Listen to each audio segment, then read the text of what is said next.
In Xanadu did Kubla a stately pleasure-dome decree, whereof the sacred river ran, through caverns measureless to a man, down to a sunless sea, to twice 5 miles of fertile ground, with walls and towers were girdled round, and there were gardens bright with sinuous reels, where blossomed many an incense-bearing tree, and here were forests ancient as the hills, enfolding by woman wailing for her demon lover, and from his chasm with ceaseless turmoil seething, as if this earth its vast thick pans were breathing, a mighty fountain momently was forced, amid whose swift half intermitted burst, whose fragments bolted like rebounding hail, or chaffy grain beneath the treacherous veil, and mid these dancing rocks at once and ever it flung up momently the sacred river.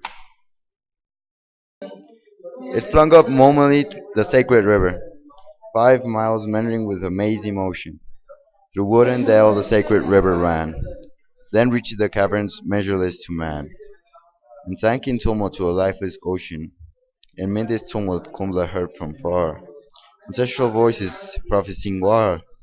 The shadow of dome of pleasure floated midway on the waves, where was heard the mingled measure from the mountain and the caves. It was a miracle of rare device, a sunny pleasure dome with caves of ice.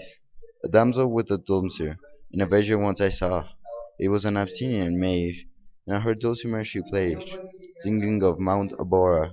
Could I revive within me her symphony and song? To such a deep delight 'twould win to me, that with music loud and long, I would build a dome in air, that sunny dome, those caves of ice, and all who heard should see them there, and all should cry, beware, beware, his flashing eyes, his floating hair. Weave a circle round him thrice, and close your eyes with holy dread, for he on honeydew hath fed, and drunk the milk of paradise.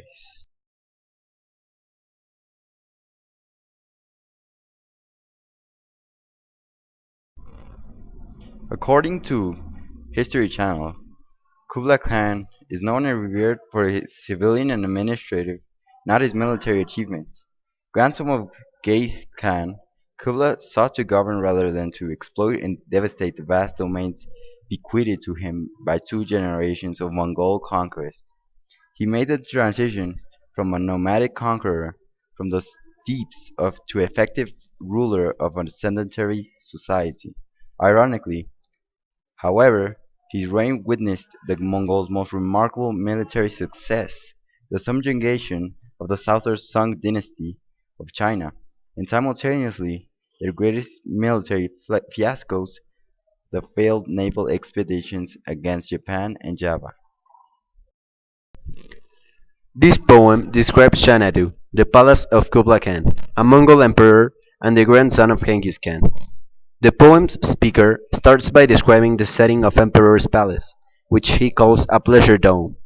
He tells us about the river that runs across the land and then flows through some underground caves and into the sea. He also tells us about the fertile land that surrounds the palace.